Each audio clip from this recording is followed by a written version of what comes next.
Welcome back to The Explainer. Today, we're diving into some incredibly dark, but absolutely fascinating source material. Think of this as a graphic novel style fable of the mind. We're going to map out the terrifying, unexamined corners of the human psyche, using concepts deeply rooted in Nietzschean philosophy and philology. Ultimately, this is a story about the devastating gravitational pull of our own hidden traumas. Let's get right into it. Look at this chilling realization. The mind is a beautifully tailored prison. The sources describe this profound tragedy where our very own intellectual defense mechanisms, all those comforting illusions we rely on, actually trap us from the inside out. We build these mental sanctuaries thinking they're keeping us safe, but really, they're just locking us in with our own darkness. So, before we go any further, I want to pose a direct question to you, one that really plunges us straight into the high stakes of this whole narrative. Are you truly ascending in your ambitions, or are you simply anchoring yourself to your own ruin? Just keep that in the back of your mind as we start unpacking the architecture of this ego corruption. Part 1. The Genesis of Corruption, the Dumping Ground of the Ego. Now, our core villain in this dark fable is a microscopic shadow known as the Small. According to the text, human ego corruption is basically the transformation of our ambition and unexamined ugliness into a crushing existential weight. The Small acts as a spirit of negation. It actually uses Mephistophelian traits, think temptation or the lure of forbidden knowledge, to actively subvert the soul's natural drive for transcendence. And here's the really creepy part. This shadow doesn't just sit dormant, it feeds. It's anchored right to the base of your spine, quietly gorging itself in what the source calls the dumping ground of your ego. It feasts on all those repressed impulses, unacknowledged traumas, and buried sorrows you hide from the light. The terrifying irony here is that you might be feeding it right now, all while mistakenly believing you're taking spiritual flight. Part 2. The Four Tragic Parables. The Descent of the Spirit of Gravity. The seeker's journey here is just a masterpiece of horrific chronological irony. What starts in hour 1 as this microscopic anchor devolves by day 100 into a toxic harvest. Fast forward to year 5 and it's hardened into a stone gargoyle, finally ending in the final second with total devastation. Let's break down each phase of this inevitable descent.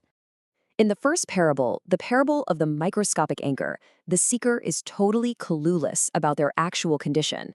They're seeking sovereignty, right? They actually believe they're ascending toward the heights of an Ubermensch, but really, they're just masking a dormant spirit of gravity. Because they hide their unexamined ugliness, they completely miss the fact that their grand ambitions are actually tying them down. Then we move into the parable of the toxic harvest. This is where the seeker tries to transcend human limits through these desperate bargains for absolute knowledge. But instead of enlightenment, this creates a Faustbook Overmensch. Every single gain in power just breeds profound cynicism. The whole drive for transcendence gets corrupted into this parasitic, self-destructive obsession, resulting in total systemic spiritual bankruptcy. Which brings us to the parable of the stone gargoyle. At this stage, the seeker's psychological denial finally snaps. That microscopic shadow of the Small violently erupts outward, drinking deeply from the bottomless well of the seeker's sorrows. It literally calcifies into a 12-foot stone gargoyle, a massive monolith of pure existential dread that just completely dominates the landscape of their mind.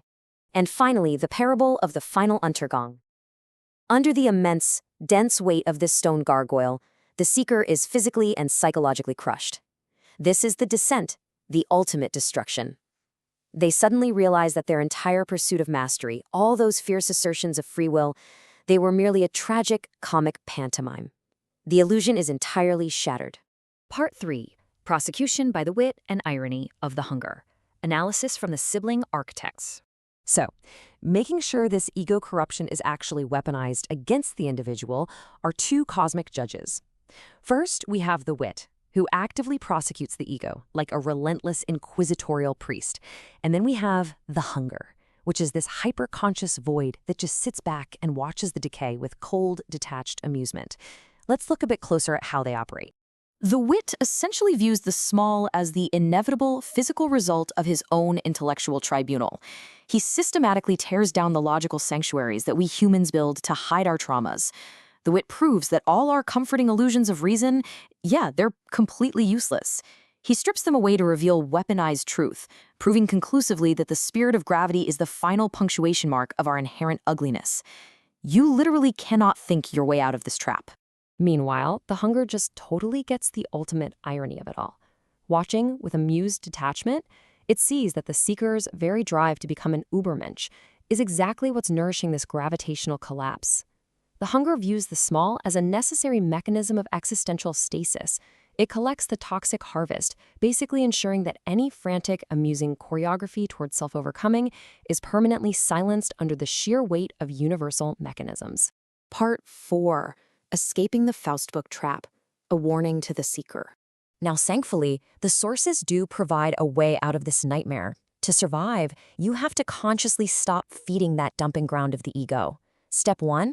Shine a harsh light on those buried sorrows and unacknowledged traumas before they can fester. Step 2 demands that you absolutely reject those Mephistophelian, desperate bargains for forbidden knowledge and absolute power. And Step 3 means doing the work of the wit yourself. You have to actively dismantle your own logical sanctuaries before they trap you. The absolute crucial takeaway from this explainer is that you have to confront your unexamined ugliness before it's too late. You just cannot allow that dormant microscopic shadow anchored to your spine to calcify into a heavy monolith of existential dread. You've got to face the harsh truth of your own psychological denial head on. Part 5, the extinguishment, the final judgment. Because if you don't, when the spirit of gravity completes its work and the seeker is entirely crushed under the weight of their own unexamined reality, it results in what the text calls the ink blot negation.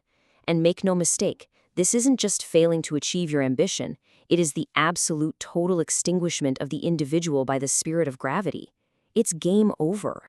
So I'm going to leave you with this haunting question to reflect on when it comes to your own hidden traumas and grand ambitions. When that final shadow falls, will your life's work be remembered as true flight? Or was it all just a tragic comic pantomime?